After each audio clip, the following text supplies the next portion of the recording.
چونکہ وقت کی قلت دامن کی ہوتی ہے، اس لیے خاص طور پر یہ عرض کر رہا ہوں کہ جن لوگوں نے صحابہ کرام بالخصوص خلفائے راشدین کو بالکل ہی اطاعت کے لیے جائز نہیں سمجھا، یا معاذ اللہ ان کو انہوں نے خلاف اسلام ان کا عمل سمجھا ہو، تو یہ بہت بڑی گمراہیت پر ہیں، بلکہ ان کا ایمان ہی خطرے، ایمان ہی معتبر نہیں۔ جب رسول پاک صلی اللہ علیہ وسلم نے انہیں راشدین اور مہدیین فرما دیا، اور آپ نے شبہوں و شبہات کے ذریعے ان کو معاذ اللہ گمراہ اور گمراہ گر قرار دے دیا کہ وہ خود گمراہ ہیں اور گمراہ گر ہیں، معاذ اللہ، یہ بہت بڑا فتنہ ہے۔ ایسے فتنوں سے ہمیشہ بچتے رہیں، کیونکہ بہت سارے لوگ محبت اہل بیت میں دھوکہ کھا کر یہ رافضیوں کی باتوں کو ماننے پر آ جاتے ہیں، کیونکہ وہ سب سے بڑا دھوکہ امت مسلمہ پہ دیتے ہیں کہ ہم اہل بیت کے چاہنے والے ہیں، اہل بیت سے محبت کرنے والے ہیں۔ ارے اہل بیت سے ہم بھی محبت کرنے والے ہیں، لیکن ہم صحابہ کو گالی دینے والے نہیں ہیں۔ اہل سنت و جماعت وہ ہے جو اہل بیت سے بھی محبت کرے اور اللہ کے رسول صلی اللہ علیہ وسلم کے صحابہ کرام سے بھی محبت کرے۔ یہاں دونوں کی محبت لازم ہے، دونوں کے ساتھ ہمارا حسن سلوک، ہمارا رویہ، ہمارا ذہن، ہماری فکر، ہمارا طرز گفتگو ان کے حوالے سے قابل احترام ہی ہونا چاہیے، کیونکہ وہ ہمارے لیے مقتدا بھی ہیں، محترم بھی ہیں، اور جو ان کے دامن سے وابستہ ہو جائے گا اس کا دنیا میں بھی بیڑا پار ہے، آخرت میں بھی بیڑا پار ہے۔ اعلیٰ حضرت امام اہل سنت مجدد دین ولایت شاہ امام احمد رضا قدس سرہ یوں عرض کرتے ہیں، اہل سنت کا ہے بیڑا پار، اصحاب حضور نجم ہیں اور ناؤ ہے عطرت رسول اللہ۔ اصحاب حضور یعنی حضور صلی اللہ علیہ وسلم کے صحابہ، نجم یعنی ستارے ہیں، کیونکہ خود سرکار دو عالم صلی اللہ علیہ وسلم نے ارشاد فرمایا اصحابی کالنجوم بأیہم اقتدیتم اہتدیتم، میرے صحابہ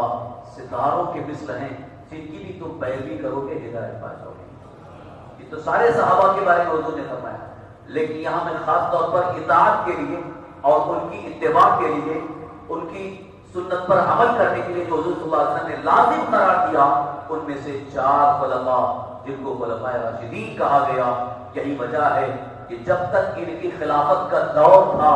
سارے صحابہ ان کی خلافت پر متفق، جو بھی الگ ہوا وہ گمراہ ہو کر کے الگ ہوا۔ حضرت سیدنا ابو بکر صدیق رضی اللہ عنہ جب خلیفہ ہوئے، سب نے آپ کی اتباع کی اور سب نے آپ کی اطاعت کی اور آپ کے مطابق چلتے رہے۔ حضرت ابو بکر صدیق رضی اللہ عنہ کے وصال کے بعد حضرت عمر فاروق اعظم رضی اللہ عنہ کو خلیفہ بنایا گیا۔ اس وقت بھی سارے صحابہ متفق ہوئے، ان کی اطاعت کرتے رہے، ان کی بیعت کیے، اتباع کرتے رہے۔ پھر آپ جب شہید ہوئے، حضرت عثمان غنی رضی اللہ عنہ خلیفہ ہوئے۔ حضرت عثمان غنی رضی اللہ عنہ کی خلافت میں بھی سب نے اتباع کی، سب نے ان کی اطاعت کی، یہاں تک کہ انہی کے مطابق فیصلے ہوتے رہے۔ پھر جب آپ کی شہادت رونما ہوئی، حضرت مولا کائنات علی مرتضیٰ کرم اللہ تعالی وجہ الکریم خلیفہ ہوئے، تو آپ کی بھی اتباع کی گئی، آپ کی اطاعت کی گئی۔ یہاں پر جو میں ایک خاص چیز عرض کرنا چاہتا ہوں وہ یہ ہے کہ یہی رافضیوں نے دھوکہ دینے کے لیے، کیونکہ ان کے پاس سب گڑی کی روایت ہے، گڑی اپنی طرف سے گڑھ کر کے اختراع جسے کہتے ہیں، بہت سارے مذاہب والوں نے بہت ساری چیزوں کو گڑھ لیا ہے، لیکن واحد ہمارا مذہب اسلام ہے، یہاں گڑھی ہوئی چیزوں کو کوئی گنجائش نہیں ہے۔ جو حکم خدا ہے، جو حکم رسول صلی اللہ علیہ وسلم ہے، وہی ہمارے لیے اصل مذہب اسلام ہے۔ کوئی اپنی طرف سے گڑھ کر کے پیش کر رہا ہے تو اس کو کوئی یہاں اسلام میں گنجائش نہیں۔ تو یہ رافضیوں نے بہت ساری چیزیں اپنی طرف سے گڑھ کر کے پیش کیے ہیں کہ سرکار دو عالم صلی اللہ علیہ وسلم کے بعد پہلے خلیفہ اور وصی حضرت علی، انہوں نے حضرت علی رضی اللہ عنہ کو خلیفہ بلا فصل کہہ کر کے لوگوں کو ایک دھوکہ دینا شروع کر دیا کہ حضرت علی رضی اللہ عنہ ہی اصل خلیفہ ہیں، پہلے خلیفہ ہیں، اور یہ سب غاصب ہیں، معاذ اللہ، غاصب یعنی غصب کیے، زبردستی چھین کر کے ان کو انہوں نے آخر میں بٹھایا۔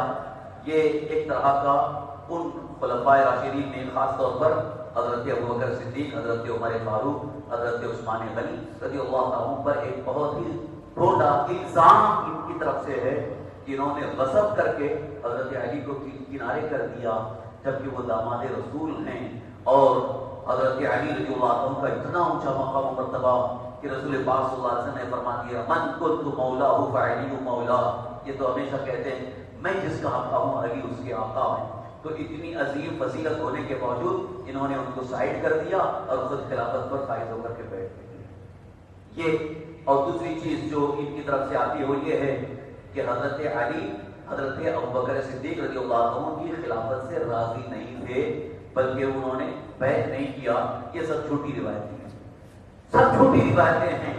اور میں اللہ کے گھر میں کھڑے ہو کر بڑی ذمہ داری سے عرض کر رہا ہوں. تاریخ الخلفاء میں جو معتبر کتاب ہے خلفاء راشدین کی سیرت اور زبان کے متعلق حضرت علامہ امام جلال الدین سیوطی رحمۃ اللہ تعالی علیہ جلیل القدر محدث ہیں, انہوں نے ذکر فرمایا کہ حضرت ابوبکر صدیق رضی اللہ عنہ کی خلافت کا جب معاملہ آیا شروع میں تو صرف یہ اختلاف آیا تھا کہ جو مہاجرین جنہوں نے ہجرت کیا تھا حضور صلی اللہ علیہ وسلم کے ساتھ جو مکہ مکرمہ سے ہجرت کر کے گئے ان کو مہاجرین کہا جاتا ہے اور جو خود مدینہ منورہ کے جو رہنے والے تھے صحابہ ان کو انصار کہا جاتا ہے. تو ایک طرف مہاجرین اور ایک طرف انصار. تو مہاجرین کا یہ کہنا تھا کہ ہمارے درمیان جو ہیں وہ خلیفہ بنے اور انصار یہ کہتے تھے کہ ہمارے درمیان جو ہیں وہ خلیفہ بنے. لیکن اس سلسلے میں جب ثقیفہ بنو ساعدہ میں میٹنگ ہوئی اور سب وہاں پر اکٹھا ہوئے اور وہاں پر سارے جو اجلہ صحابہ تھے سینئر صحابہ تھے ان سب نے مل کر کے اس بات پر اتفاق کر لیا کہ نہیں حضرت ابوبکر صدیق رضی اللہ عنہ کی خلیفہ ہوئے. تو آپ کی خلافت پر مہاجرین بھی اور انصار بھی متفق ہو گئے کیونکہ اس موقع پر حضرت ابوبکر صدیق رضی اللہ عنہ عمر کے اعتبار سے تجربات کے اعتبار سے اور سرکار دو عالم صلی اللہ علیہ وسلم نے جو فضیلتیں آپ کے حوالے سے ارشاد فرمائی ہیں ان کے اعتبار سے سارے صحابہ متفق ہو گئے. ایک جو ان کی طرف سے جو شبہ ہے وہ یہ ہے کہ اس میٹنگ میں حضرت علی نہیں تھے. جب یہ خلافت کی میٹنگ ہو رہی تھی اس وقت حضرت علی رضی اللہ عنہ نہیں تھے. لیکن آپ کو میں اصل بات بتا رہا ہوں, کسی وجہ سے آپ نہ پہنچ سکے یا اس وقت آپ وہاں پر حاضر نہ ہو سکے, لیکن جب یہ آپ کو خبر دی گئی کہ سب کا اس بات پر اتفاق ہو گیا ہے تو اس وقت خود اپنی زبان مبارک سے حضرت علی رضی اللہ عنہ نے یوں ارشاد فرمایا بالکل صحیح فیصلہ ہوا, سب نے اتفاق جو کیا بالکل صحیح, اس لیے کہ ہمارے آقا سرکار دو عالم صلی اللہ علیہ وسلم نے جنہیں اپنی حیات ظاہری میں اپنے مسلح پر کھڑا کیا ہے میرے نزدیک وہی سب سے بڑے نہیں. یہ مولا علی کا فرمان ہے. حضرت علی رضی اللہ عنہ نے فرمایا, آج بھی تاریخ کی کتابوں میں موجود ہے اور احادیث کریمہ میں آپ دیکھ سکتے ہیں کہ خود سر حضرت سیدنا علی مرتضیٰ کرم اللہ تعالی وجہ کریم فرما رہے ہیں کہ ابوبکر صدیق کو خلیفہ بنانا یہ بالکل صحیح فیصلہ ہے. اور کہنا حضرت علی, اور یہ جھوٹے کیوں کہتے ہیں کہ وہ حضرت علی ناراض تھے اس لیے وہ میٹنگ میں نہیں آئے, اپنی طرف سے کچھ نہ کچھ گڑھ کر کے پیش کرتے رہتے ہیں. یہ ان کی اختراعی کیفیت ہے,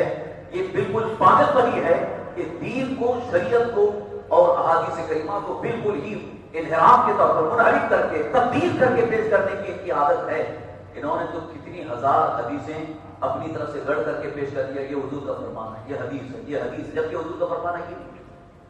چھوٹی چھوٹی روایتیں گڑھ کر کے پیش کیا ہے. تو یہ قابل اعتماد نہیں ہے, یہ قابل اعتبار نہیں ہے. امت مسلمہ میں ایک بہت ہی خطرناک فتنہ ہے رافضیت, خارجیت.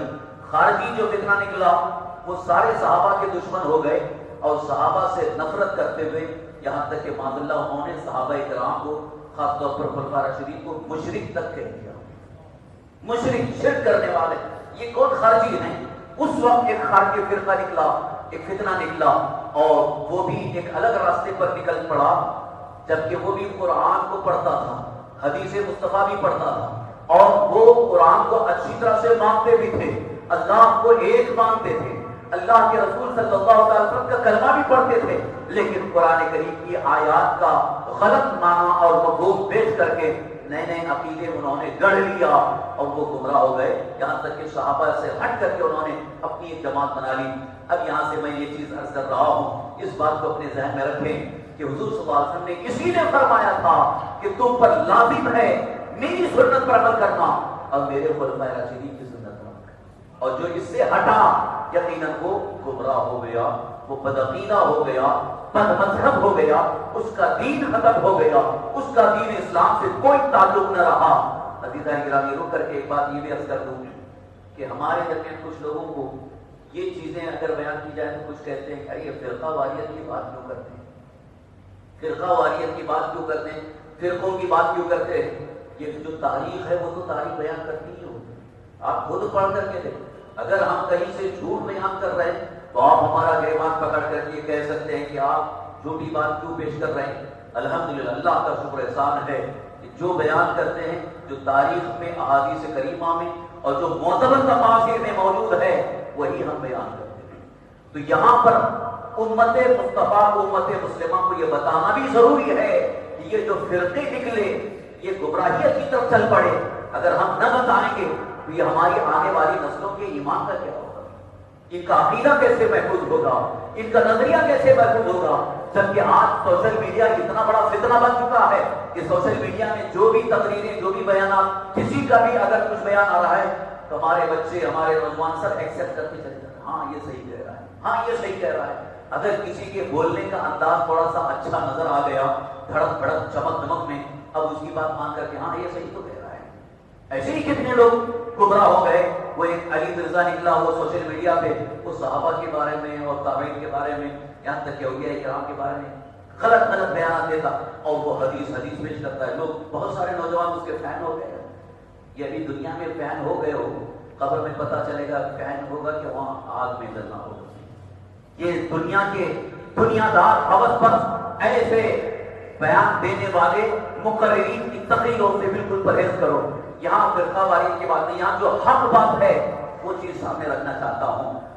حقیقت میں امام علی مقام امام حسین رضی اللہ عنہ کا یہی تو منشا تھا کہ یزید غلط راستے پر لے جا رہا تھا، اس لیے حضرت امام علی مقام رضی اللہ عنہ نے اس کے خلاف آواز اٹھائی اور آپ نے حق بیانی سے کام لے کر کے میدان کربلا میں آخری وقت یہی فرمایا کہ اس فاسق کو فاجر کی میں بیعت نہیں کر سکتا۔ تو آپ نے بیعت سے کیوں انکار کیا؟ کیونکہ یزید سنت مصطفیٰ کے خلاف راستہ نکال رہا تھا، شریعت مطہرہ کے خلاف راستہ نکال رہا تھا، وہ ایک نئی شریعت کی داغ بیل ڈال رہا تھا۔ یہ یاد رکھو، اللہ کے بندوں میں کوئی بھی ایک محبوب بندہ کھڑا ہوتا ہے، اگر کوئی شریعت میں نئی شریعت پیدا کرنے کی کوشش کرتا ہے، بدعت سیاح کو رواج دینے کی کوشش کرتا ہے، تو کوئی نہ کوئی حسینی بن کر کے اس کا دندہ شکن جواب بھی دیتا ہے اور امت مسلمہ کو بچا کر کے نکال دیتا ہے۔ اسی لیے شاعر نے کہا ہے، ہر دور میں اٹھتے ہیں یزیدی فتنے، ہر دور میں شبیر جنم لیتے ہیں۔ ہر دور میں اٹھتے ہیں یزیدی فتنے، ہر دور میں شبیر جنم لیتے ہیں۔ کیوں کہا؟ اس لیے کہ ہر دور میں کوئی حسینی کھڑا ہوگا، حسینی جذبات لے کر کے کھڑا ہوگا، امام حسین کی اس عظیم مشن کو لے کر کے کھڑا ہوگا کہ اب اگر کوئی یزید نما انسان، چاہے وہ عالم کی شکل میں آئے، چاہے وہ پیر کی شکل میں آئے، چاہے وہ شیخ کی شکل میں آئے، چاہے وہ محدث کی شکل میں آئے، چاہے وہ مفسر کی شکل میں آئے،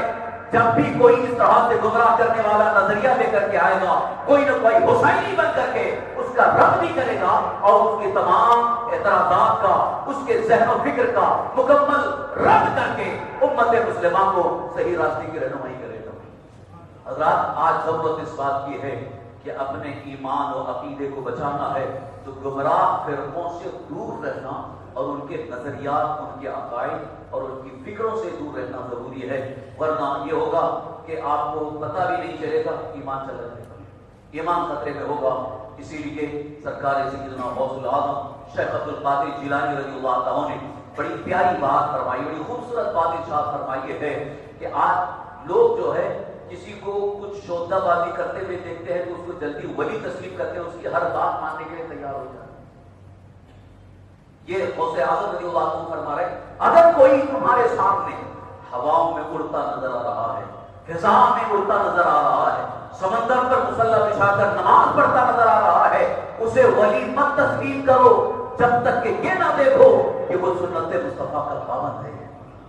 شریعت مصطفیٰ کا جو پابند ہوگا، سنت رسول اللہ کا جو پابند ہوگا، یقیناً وہ صحیح ہوگا اور وہی ولایت کی منزل پر ہوگا، اور جو سنت مصطفیٰ کو چھوڑ کر کے زندگی گزار رہا ہے اس کے ولی ہونے کا تو کوئی تصور ہی نہیں ہو سکتا ہے۔ ولایت اسے ملی نہیں سکتی ہے، کیونکہ ولایت یہ اللہ تعالیٰ کی طرف سے عطا کردہ ایک مخصوص درجہ ہے، ایک منصب ہے، ایک عظیم انعام ہے جو اللہ تبارک تعالیٰ کی طرف سے اپنے محبوب بندوں کو عطا ہوتا ہے، مگر اس کے لیے لازم ہے، ضروری ہے، شرط یہ ہے